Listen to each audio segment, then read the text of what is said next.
प्रिय छात्रों, नमस्कार। एनसीईआरटी गणित कक्षा 10वीं में आपका स्वागत है। आज हम प्रश्नावली 9.1 का प्रश्न क्रमांक 8 हल करेंगे। तो चलिए इसे ध्यान से पढ़ लेते हैं। पहले एक पेडस्टल के शिखर पर 1.6 मीटर ऊंची मूर्ति लगी है। भूमि के एक बिंदु से मूर्ति के शिखर का उन्नयन कोण 60 अंश है और उसी बिंदु से पेडस्टल के शिखर का उन्नयन कोण 45 अंश है। तो पेडस्टल की ऊंचाई ज्ञात कीजिए। तो इस प्रश्न में हमें पेडस्टल की ऊंचाई ज्ञात करनी है। तो चलिए सबसे पहले चित्र के माध्यम से समझते हैं। तो चित्र में आप देख सकते हैं एक पेडस्टल बनाई गई है और इसके ऊपर एक मूर्ति लगी है। तो प्रश्न में ये कह रहा है एक पेडस्टल के शिखर पर, पेडस्टल का शिखर ये हो गया और इसके शिखर पर 1.6 मीटर ऊंची एक मूर्ति लगी है। तो मूर्ति की ऊंचाई 1.6 मीटर है। तो यहाँ पर हमने दर्शा दिया कि मूर्ति की ऊंचाई जो है 1.6 मीटर है। अब इसके बाद लिखा है भूमि के एक बिंदु से मूर्ति के शिखर का उन्नयन कोण 60 अंश है और उसी बिंदु से, यहाँ पर देख सकते हैं, उसी बिंदु से पेडस्टल के शिखर का उन्नयन कोण 45 अंश है।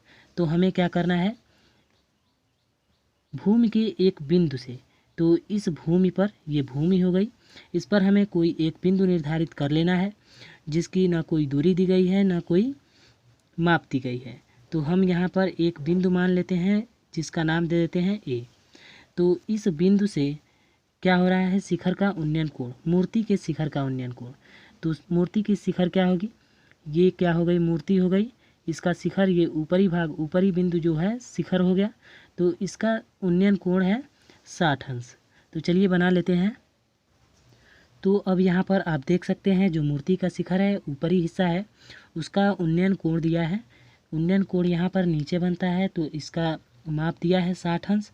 उसके बाद हम आगे देखते हैं और उसी बिंदु से पेडस्टल के शिखर का उन्नयन कोण 45 अंश है। तो पेडस्टल का शिखर क्या होगा, ये बिंदु होगा। अगर तल की बात करता है तो ये पेडस्टल का निचला भाग इसका तल हो जाता है, लेकिन शिखर की बात कर रहा है तो इसका ऊपरी भाग क्या है, इसका शिखर है। तो चलिए इस बिंदु से शिखर को मिला देते हैं पेडस्टल के। अब यहाँ पर आप देख रहे हैं जो पेडस्टल के शिखर का उन्नयन कोण यहाँ पर दिया गया है 45 अंश। तो हम क्या करेंगे, यहाँ पर 45 अंश दर्शा देते हैं। अब आगे कह रहा है पेडस्टल की ऊंचाई ज्ञात कीजिए, यानी इस पूरे, इसे मान लेते हैं बी और इसे मान लेते हैं इस बिंदु को सी। तो इस BC में से हमें क्या करना है, इसे D मान लेते हैं, DC ज्ञात करना है, यानी पेडस्टल की ऊंचाई ज्ञात करनी है। तो चलिए हम पहले भाषा लिख लेते हैं इसकी। यहाँ पर हमने भाषा लिख ली, माना पेडस्टल की ऊंचाई h मीटर। तो इस चित्र में हम जो पेडस्टल है इसकी ऊंचाई मान लेते हैं h मीटर है, क्योंकि हमें यही ज्ञात करना है। और BD जो मूर्ति है, तो मूर्ति की ऊंचाई 1.6 मीटर है। तो यहाँ पर हमने लिख दिया। उसके बाद आप देख सकते हैं कोण BAC बराबर है 60 अंश। तो यहाँ पर कोण BAC 60 अंश हो गया और कोण DAC जो है, कोण DAC ये वाला कोण जो है 45 अंश। तो हमें जब DC ज्ञात करना है तो यदि बड़े वाले त्रिभुज को ले लेते हैं तो भी आ सकता है, लेकिन थोड़ा उसमें उलझन हमें होगा, आप सबको होगा। तो हम छोटे वाले त्रिभुज को ले सकते हैं। अगर आपको कोई डाउट हो तो इसे एक बार घर पर हल करके क्लियर कर सकते हैं या कमेंट करके पूछ सकते हैं। तो हम क्या करेंगे, छोटे वाले त्रिभुज को लेंगे इसमें। तो यहाँ पर हम लिखेंगे समकोण त्रिभुज। चूँकि यहाँ पर समकोण बन रहा है तो ये कौन सा त्रिभुज हो गया, समकोण त्रिभुज।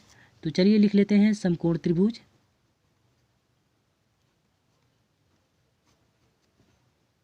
DAC में, इसमें क्या है, कोण DCA बराबर क्या है, 90 अंश। DCA यहाँ पर जो बीच वाला कोण बनेगा, तो यहाँ पर लिखेंगे कोण DCA बराबर 90 अंश।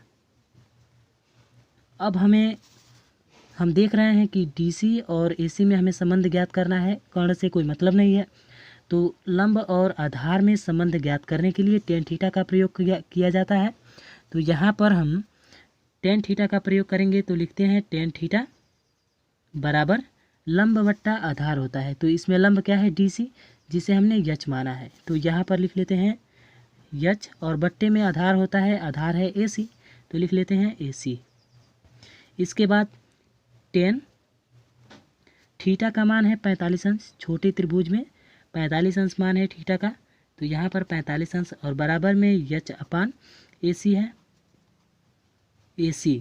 इसके बाद टेन 45 अंश का मान होता है, आप याद कर चुके होंगे, 1 और यच अपान AC। अब 1 के नीचे कुछ नहीं तो 1 हम त्रियक गुणा कर लेंगे, यानी क्रॉस मल्टीप्लिकेशन। तो यहाँ पर हम चलिए क्रॉस मल्टीप्लिकेशन करते हैं, तो AC बराबर हो जाएगा, AC का 1 में गुणा करेंगे, फिर H का 1 में गुणा करेंगे, तो यच एकम यच, तो AC जो है यच के बराबर हो गया, यानी जो इस छोटे त्रिभुज में जो आधार है वो लंब के बराबर हो गया। तो इसे आप समीकरण 1 मान सकते हैं, आगे काम आएगा। अब हम क्या करेंगे, बड़े वाले त्रिभुज को लेंगे जो है त्रिभुज BAC में समकोण त्रिभुज। तो यहाँ पर लिखते हैं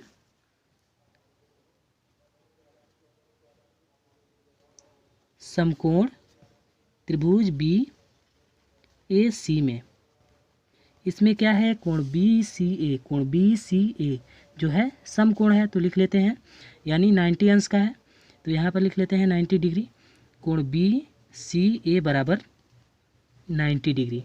अब यहाँ पर हमें कर्ण से मतलब तो है नहीं, तो इसमें भी वही सूत्र लगेगा, यानी फार्मूला लगेगा टेन थीटा का। तो यहाँ पर लिख लेते हैं टेन थीटा बराबर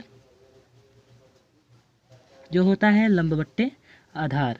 तो यहाँ पर लंब क्या है, BC, तो BC को हम लिख सकते हैं BD धन DC, तो लिख लेते हैं BD और प्लस DC। तो यहाँ पर हम DC को यच लिख सकते हैं, क्योंकि DC को हमने यच माना है, तो यहाँ पर लिख लेते हैं यच, और प्लस बट्टे में जो है AC आधार हो जाएगा, तो लिख लेते हैं AC। उसके बाद टेन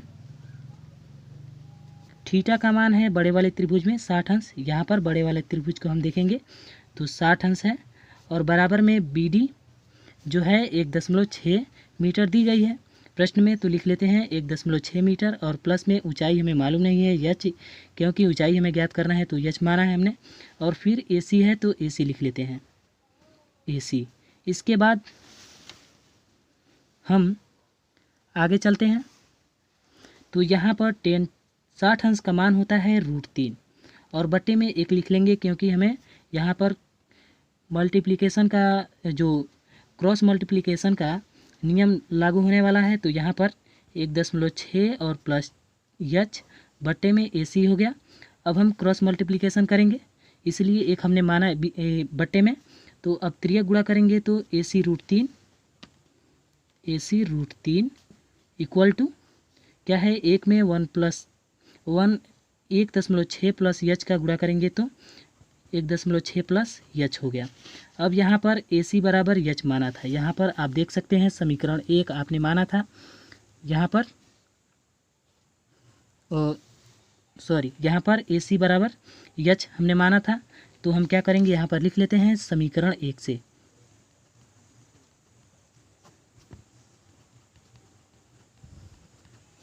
अब हम आगे चलते हैं, तो यहाँ पर समीकरण 1 जब हम लिए हैं तो AC के जगह पर यच लिख देंगे, और √3 बराबर में 1.6 प्लस यच। अब हमें यच का मान ज्ञात करना है, तो इस प्लस वाले यच को इस तरफ भेज देते हैं, तो यच √3 और प्लस में यच है तो पक्षांतर कर देंगे, हो जाएगा माइनस यच, और बराबर में 1.6। इसके बाद हम आगे चलते हैं, तो यहाँ पर अब यच इसमें भी है और इसमें भी है, तो हम यच को क्या कर लेंगे, कॉमन ले लेते हैं, और कॉमन लेने के बाद तुरंत कोष्टक लगाते हैं, तो यच से यच कट गया एक बार में, तो हो गया √3, और फिर माइनस में यच से यच कट गया, कुछ नहीं बचा तो 1, उसके बाद 1.6। अब हमें यच का मान ज्ञात करना है, तो माइनस यहाँ पर √3 - 1 को इस पक्ष में भेजना पड़ेगा, तो हम चलिए भेज देते हैं। तो यहाँ पर यच बराबर हो गया 1.6 और बट्टे में √3 - 1। इसके बाद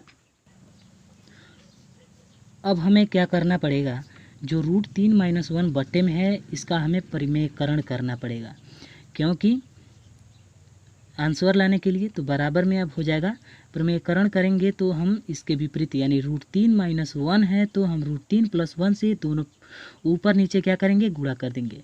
तो यही प्रमेयकरण कहलाता है। 3 प्लस हो जाएगा 1 और अपान में √3 + 1। इसके बाद अब गुणा कर लेते हैं इनका आपस में। तो 1.6 में √3 + 1 से गुणा करेंगे तो हो जाएगा 1.6 √3 कोष्टक लगा देंगे +1 और बट्टे में अब √3 - 1 √3 + 1 सर्वसमीका होती है। हम दिखा देते हैं आपको। यहाँ पर आप देख सकते हैं जो सर्वसमीका होता है हम पहले पिछली कक्षा में पढ़ चुके हैं। a² - b² = 2 होता है a - b पहले कोष्टक में और दूसरे कोष्टक में a + b। तो यही फार्मूला यहाँ पर दिख रहा है a - b और a + b यानी √3 - 1 और √3 + 1। तो इसे हम इस रूप में लिख सकते हैं a² - b²। तो चलिए लिख लेते हैं √3 का स्क्वायर और -1 का स्क्वायर। तो अब आगे चलते हैं। h बराबर हो जाएगा 1.6 √3 और +1 और बट्टे में जब √3 का 2 बार गुणा करते हैं तो रूट समाप्त हो जाता है, केवल उसके अंदर की संख्या बच जाती है। तो यहाँ पर 3 है तो 3 बच गया। फिर -1 का वर्ग करेंगे 1 ही होगा। अब यहाँ पर h बराबर हो जाएगा 1.6 √3 + 1 और बट्टे में हो जाएगा 3 में से 1 हटा देंगे बचेगा 2। अब 2 से 16 कट सकता है 1.6 तो 2 × 8 = 16 यानी 0.8 आएगा। तो यहाँ पर हम लिख लेते हैं h बराबर थोड़ा सा ऊपर h बराबर 0.8 कोष्टक में √3 + 1। तो ये जो है हमारा आंसर है मीटर। तो इसका मात्रक हमने लिख दिया। तो इस तरह से पेडेस्टल की जो ऊंचाई है वो हमें मालूम हो गई। तो यहाँ पर लिख लेते हैं। तो यहाँ पर हमने लिख लिया, अतः पेडेस्टल की ऊंचाई बराबर होगी 0.8 √3 + 1 है। तो यदि यह वीडियो आपको समझ में आया हो यह प्रश्न, तो इस वीडियो को लाइक, सब्सक्राइब और कमेंट जरूर करें और इसे आप उतार भी सकते हैं यानी नोट भी कर सकते हैं। तो वीडियो को पॉज करके और इसके अगले प्रश्न का लिंक इस वीडियो के डिस्क्रिप्शन में आपको मिल जाएगा, जहां पर आप इसके अगले क्वेश्चन को देख सकते हैं यानी प्रश्न क्रमांक 9 को। Thank you.